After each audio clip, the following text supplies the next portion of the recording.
En este nuevo programa de la serie Misterios del Mundo, les invitamos a acompañarnos en un recorrido de algunos de los más enigmáticos monumentos de la antigüedad. Se trata de construcciones megalíticas ubicadas en países tan distantes entre sí como Inglaterra, Perú o Egipto. En la ejecución de estos santuarios pétreos, sus antiquísimos constructores pusieron en juego una ingeniería y unos conocimientos que corren en paralelo a la ciencia y a la tecnología más modernas. Estén atentos al examen de sus enormes bloques de piedra. Observen el tratamiento al que fueron sometidos en plena prehistoria. Comprueben qué ocurre cuando los comparamos con las técnicas actuales de extracción de piedras, de perforación, corte y pulimentación del granito. Verán entonces que las técnicas utilizadas en las construcciones de Stonehenge, de Sacsayhuamán o de la Gran Pirámide plantean toda una serie de interrogantes que no tienen explicación ni respuesta a la luz de nuestras concepciones históricas. Y eso por no hablar, entre otras muchas cosas, de la disposición astronómica y de tantos conocimientos increíbles implícitos en estos monumentos. El video CD que les ofrecemos es un extraordinario trabajo de investigación, realizado en 3 continentes distintos sobre el más llamativo de los misterios que nos legaron los antiguos constructores. Espero que lo disfruten.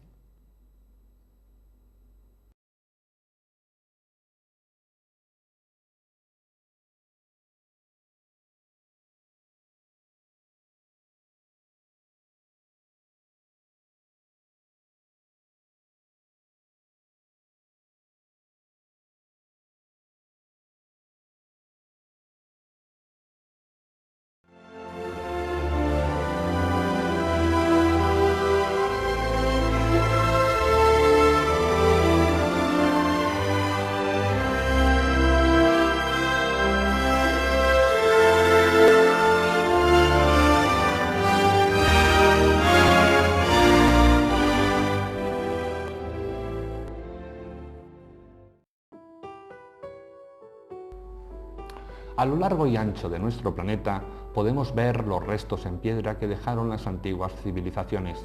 Son monumentos que dan fe de sus propósitos, de sus esfuerzos, del trabajo comunitario encaminado a un fin que les unía.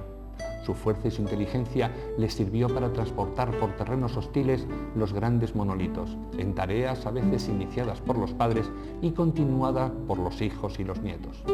Sus técnicas artesanas, unidas a sus primitivas herramientas, cincelaron toscamente los bloques. Son exactamente los productos que podemos esperar de aquellas gentes.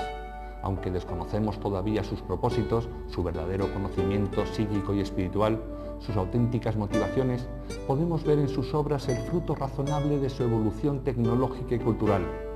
Pero no siempre es así.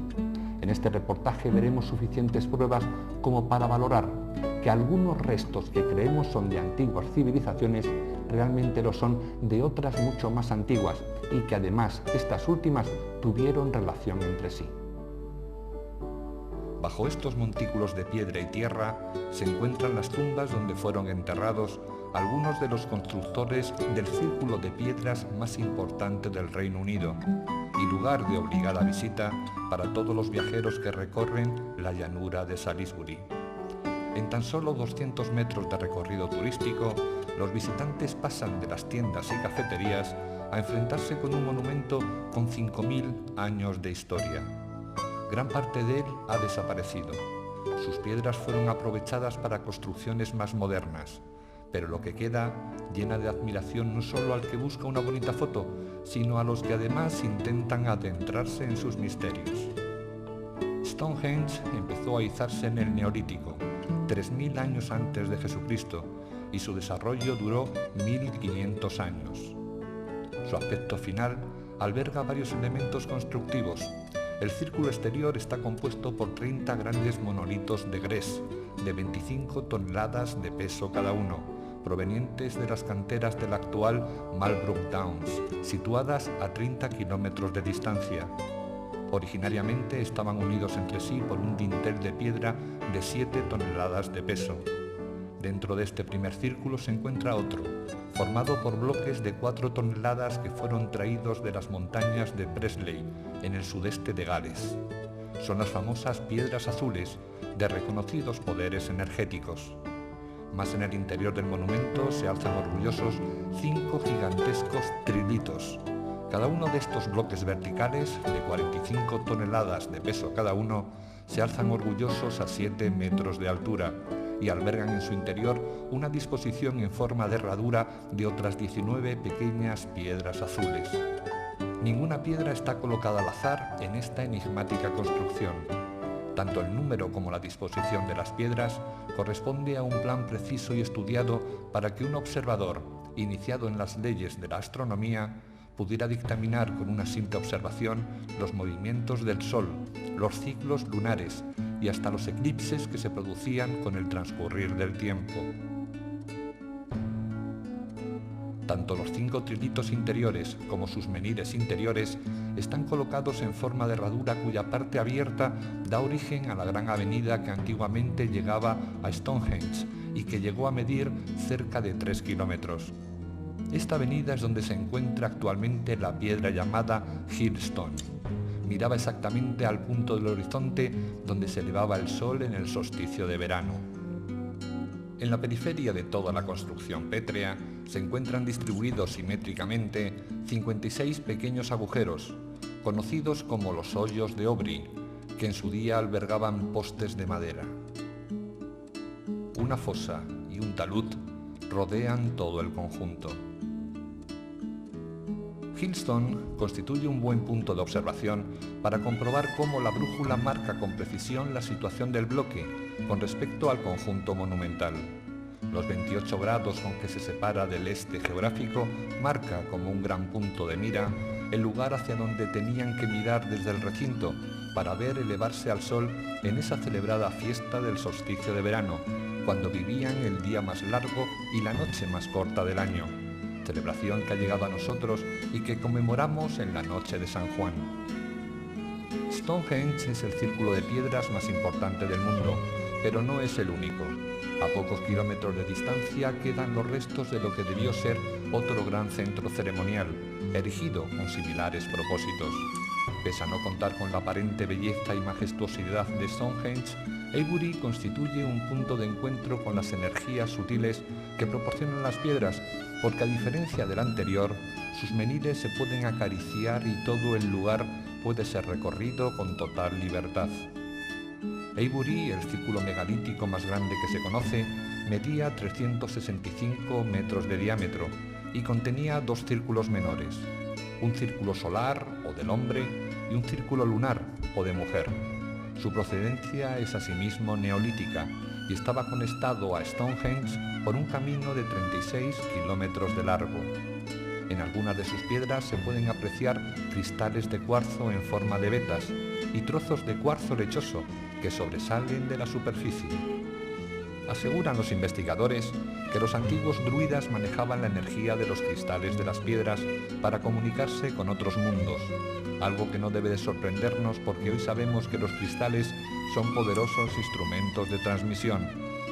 La actual comunicación tecnológica se ha establecido por los minúsculos chips de silicona de los cristales de cuarzo, lo que permite que millones de personas de todo el mundo podamos mantener una comunicación en tiempo real en Internet.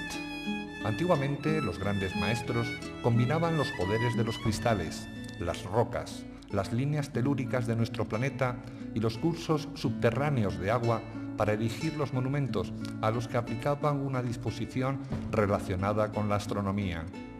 Eran los grandes templos del conocimiento.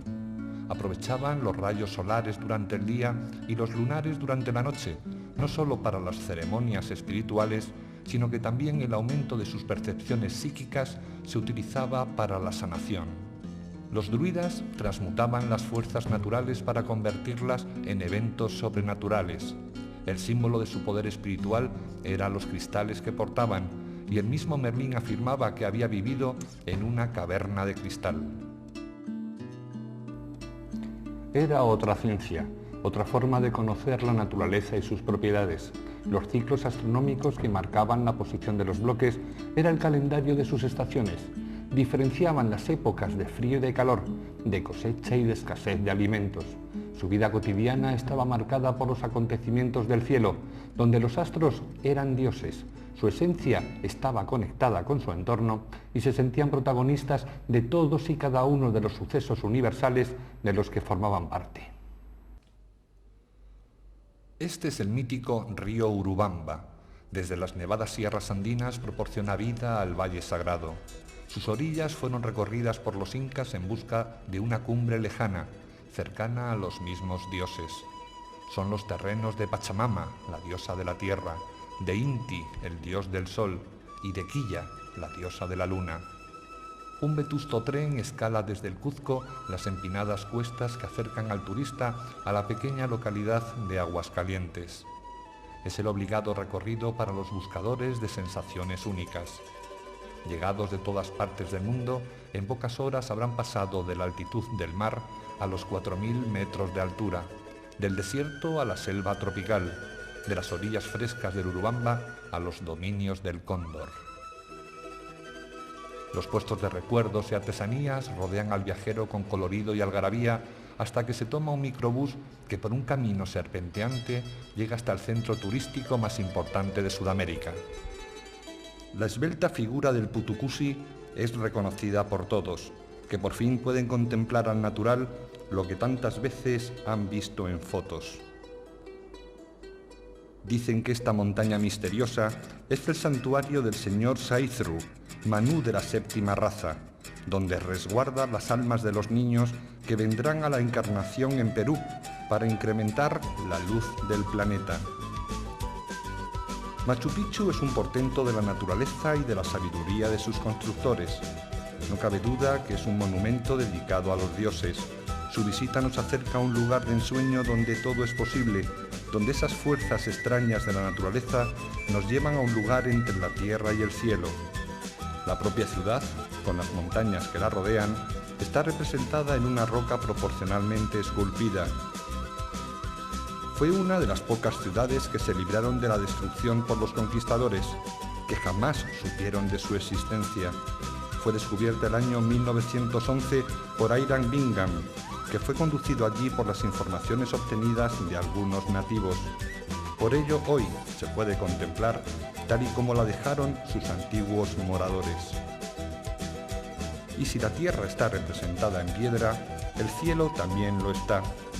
Este gran monolito es el Intihuatana, la piedra sagrada en la cual el dios Inti se ata para recibir el amor y la veneración de los oficiantes de las ceremonias. Aseguran que de su superficie pétrea, a la intemperie durante miles de años recibiendo el abrazo del dios Sol en forma de rayos, emana una radiación única, buscada por los viajeros que tras miles de kilómetros recorridos llegan allí para unir sus manos, al igual que lo hacían los incas, a esa energía sutil. En el Intihuatana, al igual que Stonehenge, se ha cuidado en su construcción el más mínimo detalle para que su sombra vaya marcando todos los acontecimientos solares que suceden al cabo del año. Solsticios y equinoccios quedan registrados por la sombra que marca el monolito con toda precisión. Era la confirmación de que el sol estaba vivo. Su movimiento uniforme señalaba el beneplácito con que el dios premiaba a los hombres, y su ubicación, en una altura prominente de la ya alta ciudad, manifestaba la unión del hombre con el cosmos. Aseguran algunos que este es el enclave del polo masculino, que equilibra al femenino del lago Titicaca. Las piedras en Machu Picchu no solo están cargadas de historia.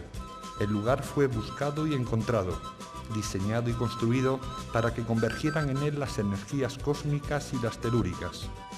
Nadie sabe cómo se llamaba realmente la ciudad, ni los propósitos para erigirla, ni los motivos que tuvieron sus pobladores para abandonarla repentinamente.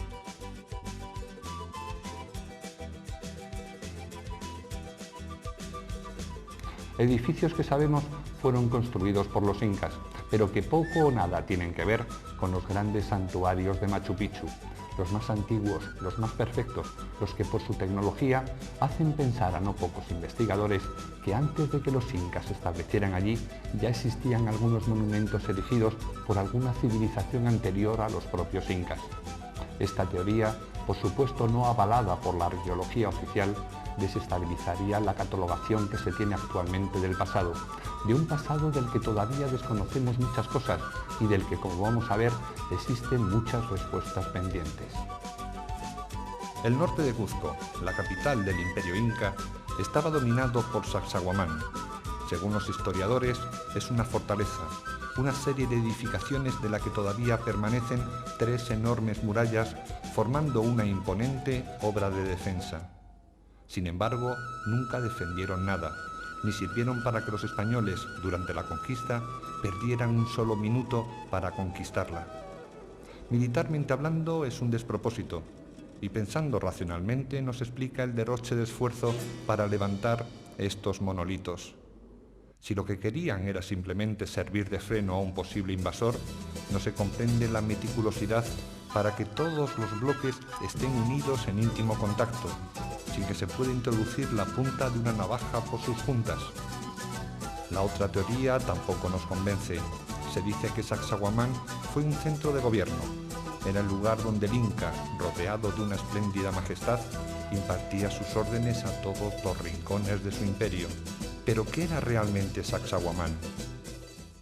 Está escrito en tinta verde. 9.234 kilos pesa este bloque, y no es más grande que muchos de los utilizados en la antigüedad. De hecho, en Perú, en Líbano o en Egipto existen bloques 200 veces más pesados que no fueron izados con grúas. Esta industria de la elaboración de la piedra está situada en plena Sierra Madrileña. Hasta allí han llegado por tierra, a través del puerto gallego de Vigo, bloques de piedra procedentes de Terranova y de Sudáfrica y que servirán para abastecer la demanda pétrea en los cementerios de Madrid. Tanto por las grúas del puerto como por las de esta empresa, como por el peso que pueden transportar los camiones, el límite de los bloques se establece en las 15 toneladas. Yo tuve la osadía de preguntar a estos maestros de la piedra cómo se puede subir un bloque de 2.000 toneladas de peso por una cuesta y además ensamblarlo con otros al primer intento. Pero me quedé sin respuesta, porque también ellos la desconocían. Lo único que me dejaron claro fue que las soluciones fáciles no valen y que la fuerza bruta, los rodillos y las rampas no sirven para mover estos tremendos monolitos. En las canteras actuales también tienen sus limitaciones. Los modernos vehículos de levantamiento y arrastre pueden soportar bloques de 3 a 5 toneladas. En las imágenes podemos ver cómo un solo hombre, ayudado por la grúa móvil, puede izar y transportar un bloque que no llega a pesar 1 tonelada. Son las capacidades de nuestra moderna tecnología, desmerecidas por los logros que nuestros antepasados realizaron a lo largo y ancho de nuestro planeta, si es que fueron realmente ellos los que lo realizaron. Este es el conocido rostro de la gran esfinge. Su sonrisa demuestra la ironía de su cara, segura de mantener intactos todos sus secretos. Junto a ella, un templo milenario ha conseguido vencer al tiempo, pero a diferencia de todos los demás templos que se levantan en Egipto, sus piedras demuestran que no debemos catalogarlo junto a todos los demás. No tiene ninguna inscripción, ningún relieve. Bajo sus suelos han encontrado enterradas estatuas de diorita del faraón Kefren. Lo que no sabemos es si fue este soberano el que lo mandó construir o únicamente se apropió de una edificación que ya existía anteriormente. Porque en el caso de que fuera este soberano su constructor, la arqueología debería explicar cómo pudo cortar, transportar y erigir estos monolitos de granito en la época del cobre, y desconociendo la rueda o la polea. Ningún otro templo en Egipto fue construido con esta técnica de uniones poliangulares en piedras irregulares. Es el mismo concepto que existe en Perú, como si los arquitectos de estos monumentos hubieran tenido relación entre sí, o quizás los mismos maestros, como si tanto los incas como los egipcios hubieran sido los herederos de una civilización que elevó el arte de la piedra a su máxima expresión. ¿Cómo podemos explicar que en Egipto existiera una involución, una vuelta atrás en la tecnología de la ingeniería y de la arquitectura? ¿Tendrán estos templos la antigüedad que asegura la arqueología o son mucho más antiguos? Todas las paredes de los templos de los que tenemos constancia que fueron erigidos por los egipcios están repletos de escritura, de relieves, de escenas que indican su cultura.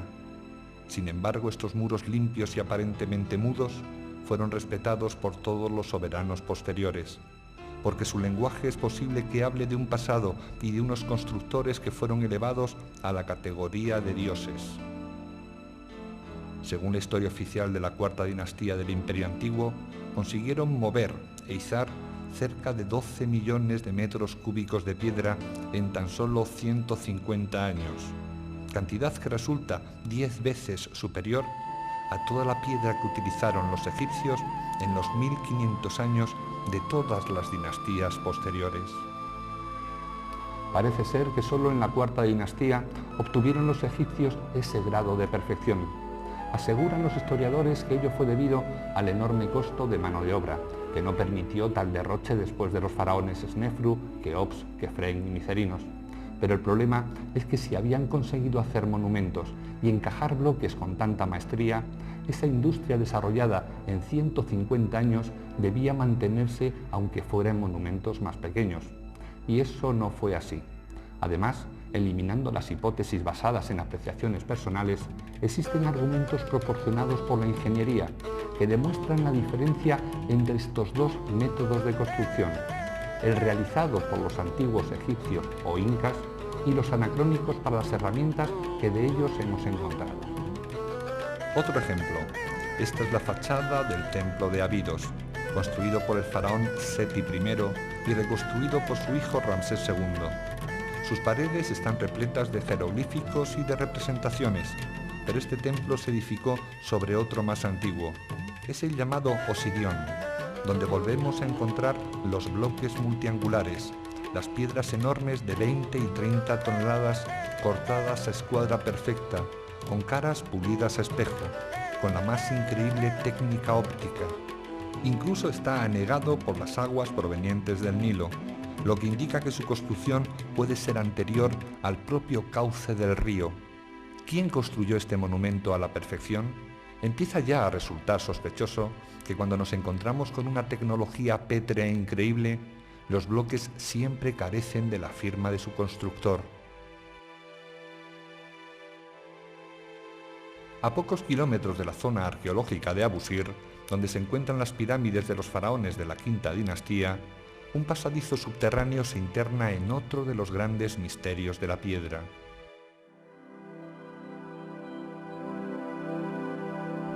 Un cartel indica que el Serapeum, el hipotético lugar donde se enterraron los bueyes Apis, es de época tolemaica, pero es falso. Ya un hijo de Ramsés II fue el encargado de su mantenimiento 1000 años antes. Hoy está cerrado al público porque sus galerías han empezado a derrumbarse.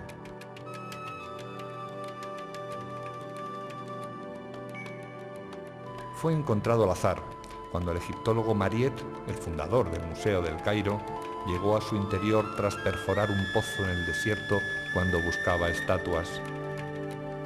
Su singular trazado es recorrido por túneles gigantes, por donde alguna vez pasaron 23 enormes sarcófagos de piedra de 70 toneladas de peso cada uno. El número 24 nunca llegó a la bóveda que lo alojaba y quedó en uno de los pasillos para dar fe del esfuerzo que debió representar su desplazamiento.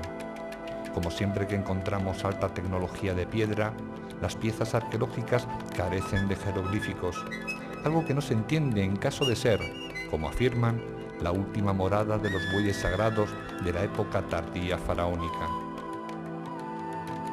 Nada en todo el Serapeum indica los propósitos de su construcción, ni su verdadera antigüedad, ni la identidad de sus artífices, y su diseño vuelve a separarse de los cánones con que los egipcios ritualizaban la muerte. Ninguna inscripción, ningún relieve, ninguna estatua. Tan solo estos impresionantes tanques de granito y de basalto para plantear un nuevo enigma tecnológico. Este sarcófago fue dinamitado por Mariette, uno de los padres de la egiptología, para averiguar, tras la explosión, que su interior estaba lleno de aire.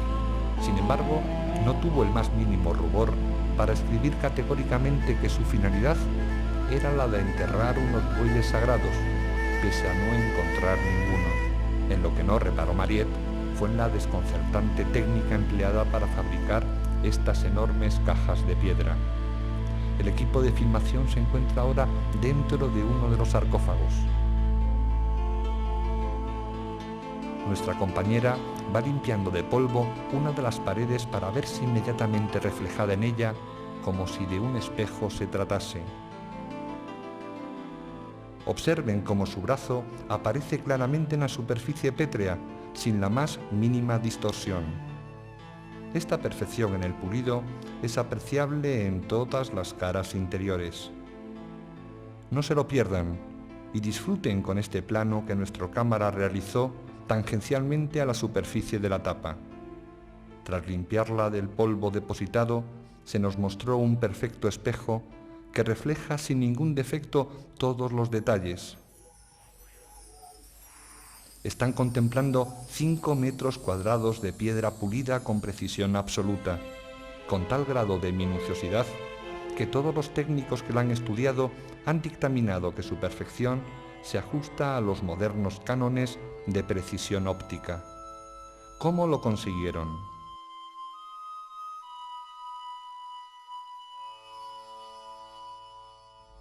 En las modernas canteras utilizan los más sofisticados medios y tecnologías en el pulimento. Máquinas percutoras con martillos de acero y puntas de carburo de tungsteno capaces de morder el granito e ir dando a la superficie una textura uniforme. Trabajo que posteriormente será rematado por las pulidoras refrigeradas por agua, máquinas con sensores electrónicos guiadas por un ordenador que garantiza el perfecto alisamiento de la piedra. Todo un dispendio de medios tecnológicos y todo ello para lograr la misma eficacia que la conseguida por los antiguos egipcios de la época del cobre, si es que fueron los egipcios sus artífices. Estos son los farallones que quedan de las antiguas canteras del Mokatam, en la ciudad de El Cairo. De aquí salieron en época faraónica millones de metros cúbicos de piedra para erigir los templos más maravillosos que se alzan en las riberas del Nilo. Un trabajo que debió ser agotador, castigado además por el terrible sol que debieron soportar los canteros. Son los restos naturales de una industria de la piedra llevada a los más altos grados de consumo. En las cornisas quedan aún restos de los cinceles de cobre, de las palancas de madera y de las sogas empleadas en el arrastre de los bloques.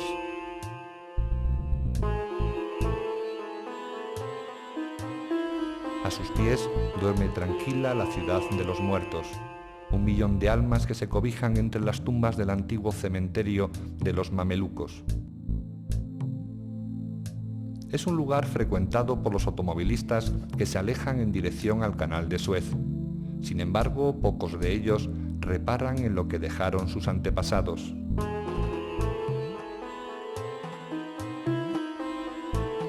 Millones de bloques y millones de metros cúbicos de piedra fueron arrancados a la montaña de Mokatam. Un trabajo que resulta inaudito cuando se piensa que tantos años de esfuerzo solo sirvieron para que un monumento fuera utilizado durante la jornada de la exhumación del cadáver de un faraón.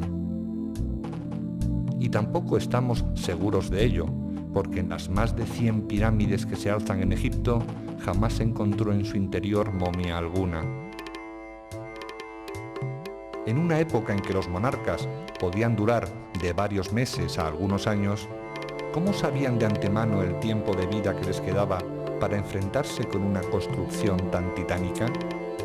¿No sería mucho más lógico suponer que para construir una tumba eligieran una construcción menor y más segura y que además no supusiera el enorme derroche de dinero que debió costar el monumento?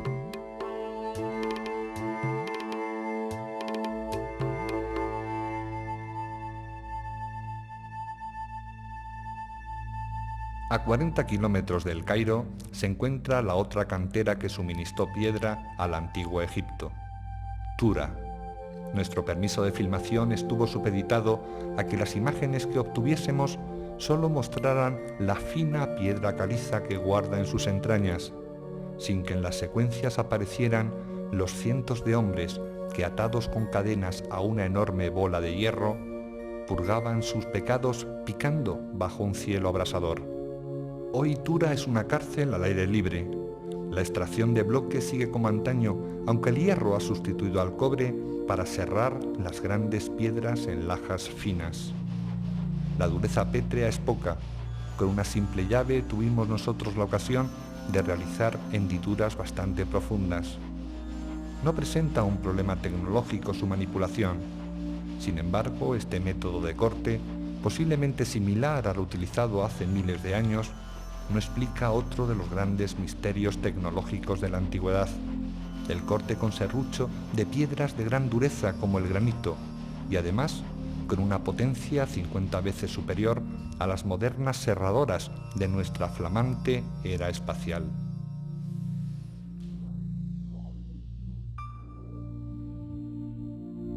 Este es un bloque de granito proveniente de Terranova y dispuesto para su corte en una moderna factoría de la piedra.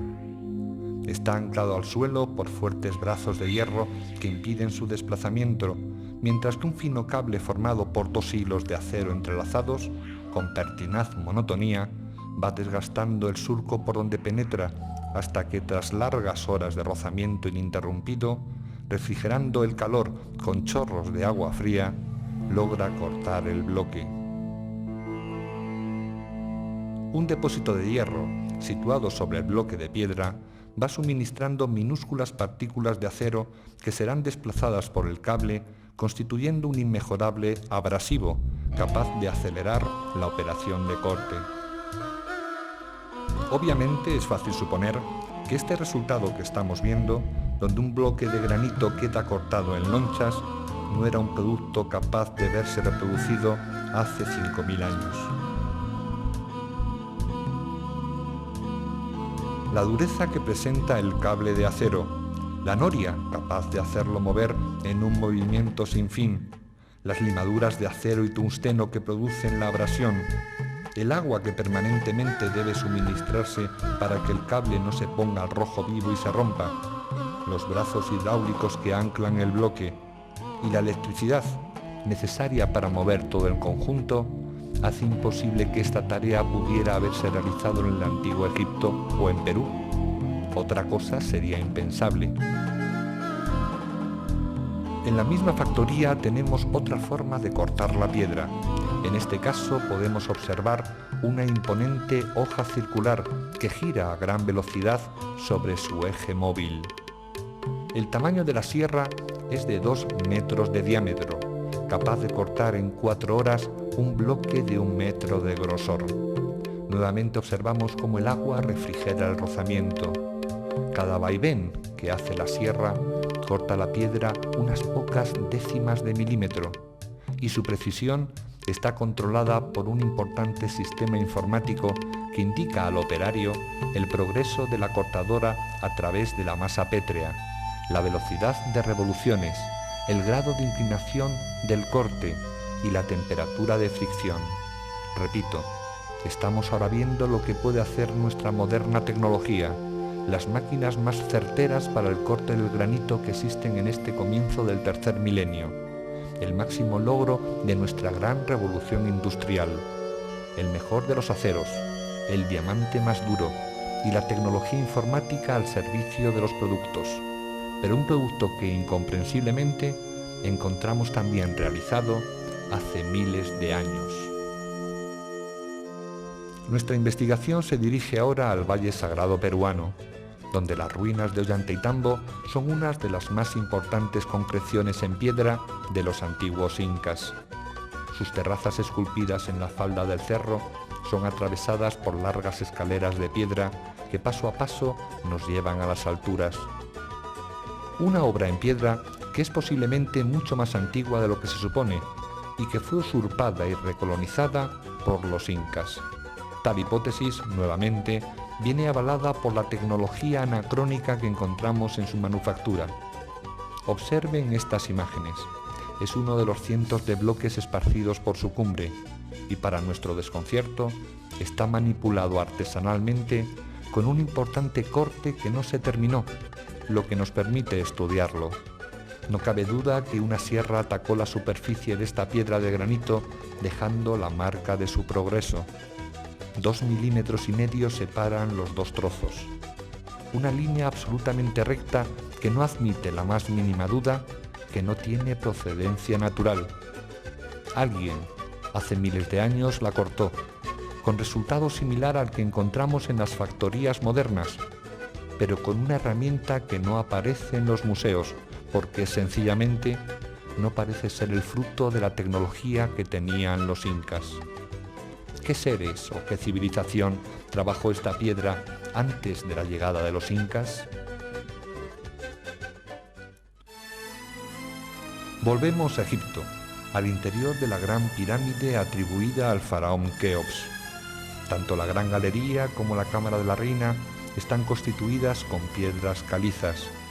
Por el contrario, la cámara del rey está erigida con enormes bloques de granito rojo procedentes de Asuán, y tanto en sus paredes como en los bloques del techo, así como en el sarcófago que se encuentra allí colocado quién sabe desde cuándo, se aprecia el avance de una descomunal, precisa y eficaz sierra que trabajó la dureza del cuarzo del granito como si de mantequilla se tratara. ¿Cómo pudieron hacerlo en la época del cobre, sin acero, sin limaduras de tungsteno, sin refrigeración inducida y sin electricidad? Fuera de la pirámide, donde algún día debió encontrarse su templo exterior, un bloque indica igualmente, de una forma mucho más visual, la presencia de estas sierras desconcertantes. En Ollantaytambo, desde arriba, todo se ve muy pequeño. Las casas, la explanada de ingreso y los turistas que se ven como hormigas. La altura nos afecta y hacemos algunos intervalos para llegar a la cumbre. Ello nos permite ver y diferenciar claramente los dos estilos de construcción aplicados en el complejo. Por un lado, la superposición de pequeñas piedras encajadas con esmero, sí, pero con técnica pobre. Por otro lado, la otra tecnología, la de los grandes monolitos. La primera tiene una concepción artesanal, un esfuerzo humano y los restos que las toscas herramientas de los incas dejaron sobre la piedra. La otra tecnología, la perfecta, la que no deja espacio entre las juntas, la que presenta detalles constructivos difíciles de explicar porque fueron aplicadas unas herramientas que no se encuentran en los museos. Nuestra ascensión llega a su fin y finalmente llegamos a la cima. Este lugar es conocido por sus enormes monolitos tallados de manera perfecta. Es la misma técnica que encontramos en el templo de la Esfinge de Egipto. Bloques gigantescos multiangulares unidos en íntimo contacto, donde no cabe la punta de una navaja entre ellos, donde han sido resueltos grandes problemas de ingeniería. Algunos tremendos monolitos de piedra tienen 5, 7 y hasta 12 ángulos que encajan con otros bloques de la misma naturaleza. Pero además presentan otro detalle, unos tetones que sobresalen de la superficie lisa de piedra, unas prominencias inexplicadas porque no servían como punto de apoyo para su transporte, unas marcas que también podemos apreciar en otros monumentos situados a miles de kilómetros, como en la pirámide de Micerinos. Son las huellas de hombres o de dioses que dejaron su impronta en la piedra antes que fueran reutilizadas por los incas o los egipcios.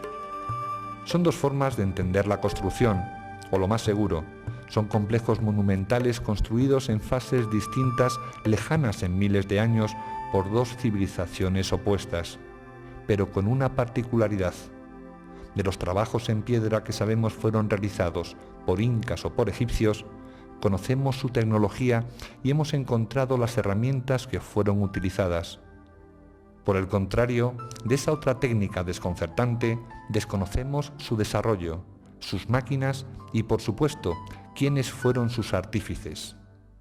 Este es el gran obelisco inacabado de las canteras de Asuán. Por alguna razón desconocida, permanece todavía encajado en la roca madre de la cantera.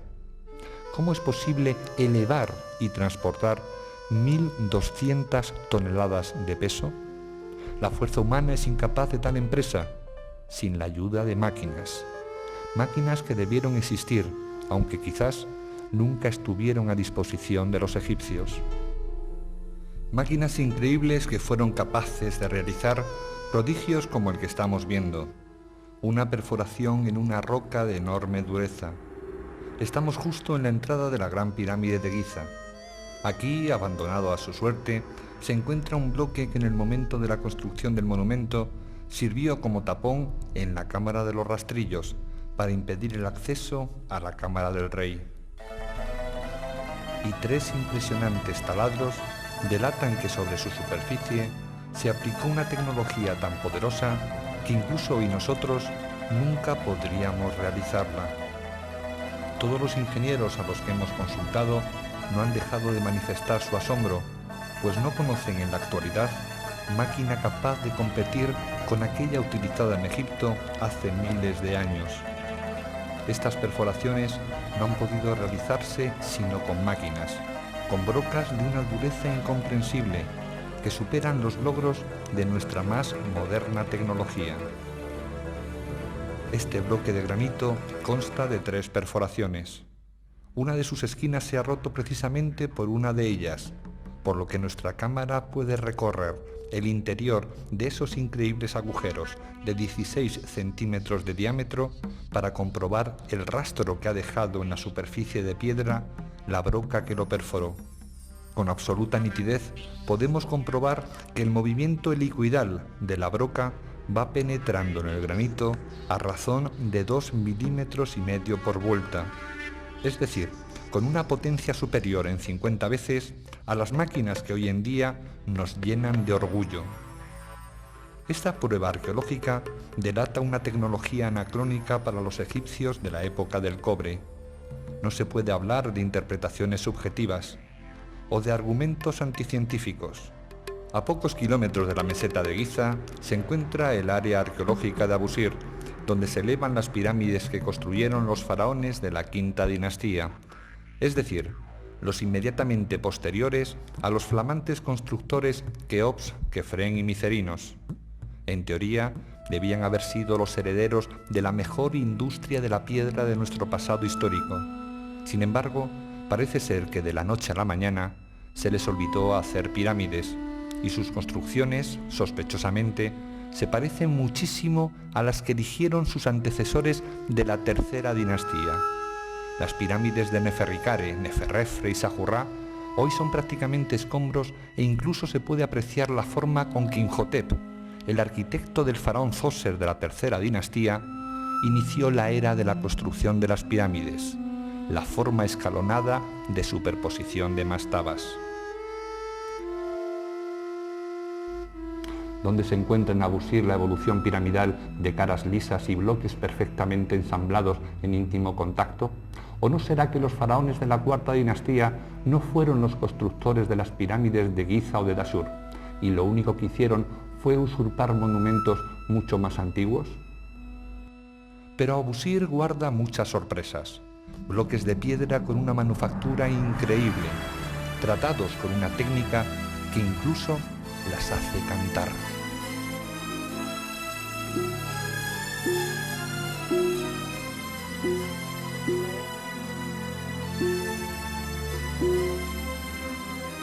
Junto a la burda forma de erigir las pirámides, encontramos piedras con tecnología anacrónica, como si los artesanos de Sajurrá hubieran empleado como cantera para su faraón piedras que estaban colocadas en otro lugar, como por ejemplo el templo que debió estar situado junto a la cara oriental de la Gran Pirámide de Giza.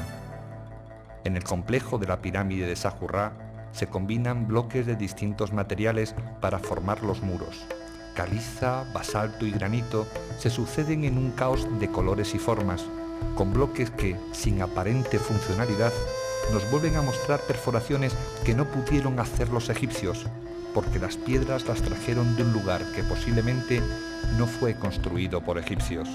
Para nuestro asombro, comprobamos que no han sido realizadas por una broca, sino por un trépano, es decir, por una broca hueca, que tras ir penetrando en la piedra va dejando un tarugo central, que luego se rompe con un ligero golpe.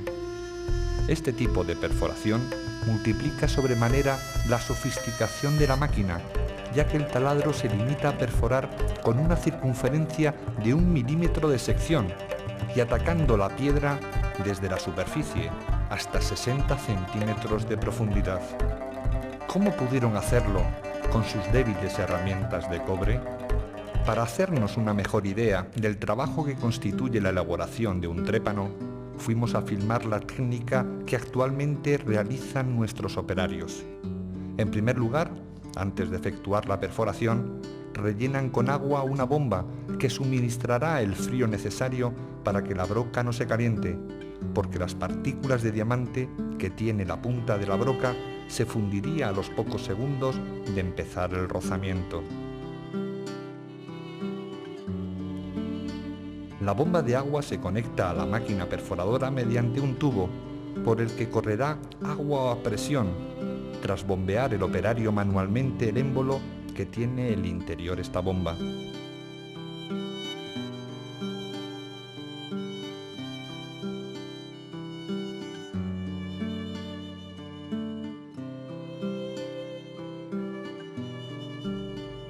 El taladro está sujeto a una base de acero, donde por medio de unas palomillas se ajusta la nivelación necesaria para que la máquina actúe en la adecuada posición vertical, ya que en caso de que se moviera durante la rotación, la broca se partiría. El operario comienza a bombear hasta que la presión del agua es la adecuada. Es entonces cuando hace que la broca tome contacto con la superficie a taladrar y con varias rotaciones del eje marca el lugar exacto donde la máquina va a atacar, en este caso, una superficie de prefabricado cerámico.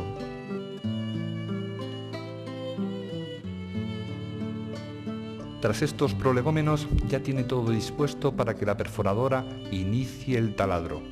La máquina eleva sus revoluciones y el trépano va poco a poco avanzando, refrigerado por el agua que en ningún momento deja de bombearse. La parte cerámica del pavimento ofrece una ligera resistencia a la perforación, pero al final la broca penetra, y mucho más fácilmente cuando se encuentra con el cemento y la tierra.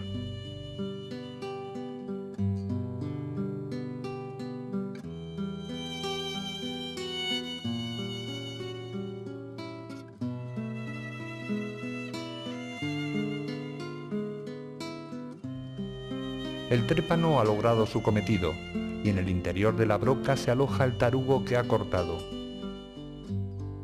En él podemos apreciar que las miles de revoluciones de la broca no han dejado huella de su paso por la superficie, que se encuentra absolutamente lisa. Estos trépanos son ahora del Antiguo Egipto, situados en piedras del templo de Karnak.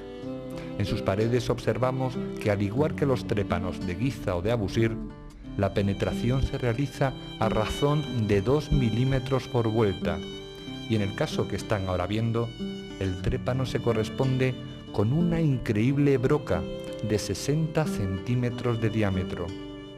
¿Cómo se puede explicar esto? En las canteras actuales, los martillos percutores realizan agujeros en piedras de granito de la misma dureza que las que encontramos en Egipto o en Perú. No cortan la piedra, literalmente la destrozan a fuerza de innumerables golpes suministrados por un puntero de acero. Así consiguen efectuar las perforaciones necesarias para luego introducir cargas de explosivos para realizar el corte que necesitan. Sus herramientas son siempre de acero y atacan con potencia la roca para que se rompa por los lugares más débiles. Estos maestros canteros conocen todos los entresijos de la piedra, sus posibilidades y sus limitaciones. Saben perfectamente lo que pueden conseguir con las herramientas de que disponen y por su boca sabemos que lo que encontramos en Egipto no tiene solución con herramientas de cobre, y no existe actualmente herramienta que sea capaz de imitar aquellas perforaciones. En Egipto o en Perú aparece la involución tecnológica. El empleo y la elaboración de tallas en piedra de enorme dureza aparece en los tiempos más remotos. Tanto el granito como el pórfido o la diorita son elevados a su rango más sofisticado en las dinastías más antiguas, mientras que en las siguientes sencillamente se abandona. Este y no otro es el gran reto que tiene tanto la arqueología como la historia, saber conjugar los restos arqueológicos con la tecnología. Y ello es algo que debe de tenerse en cuenta, porque existe una relación fehaciente entre las herramientas y los rastros que han dejado en la piedra. No se pueden trasladar grandes monolitos de cientos de toneladas solo con entusiasmo. No se puede cortar el granito solo con voluntad. No se puede perforar el cuarzo solo con paciencia. Y no se puede negar las evidencias de la existencia de máquinas en la antigüedad. Observen las siguientes imágenes. Son fotografías de unos monolitos de granito situados en el templo de Karnak. Sobre su superficie se aprecia el recorrido que ha realizado una hoja de sierra similar a las que ejecutan nuestras modernas sierras radiales. El problema es que este surco tiene más de 3.000 años de antigüedad. Si conocemos las herramientas que tuvieron los egipcios del Imperio Medio y por otro lado sabemos que con ellas no se pueden hacer cortes como estos, ¿quién los hizo? ¿Cuándo y para qué? Son respuestas que quedan pendientes. Lo que no cabe duda es que tenemos argumentos para hacernos las preguntas.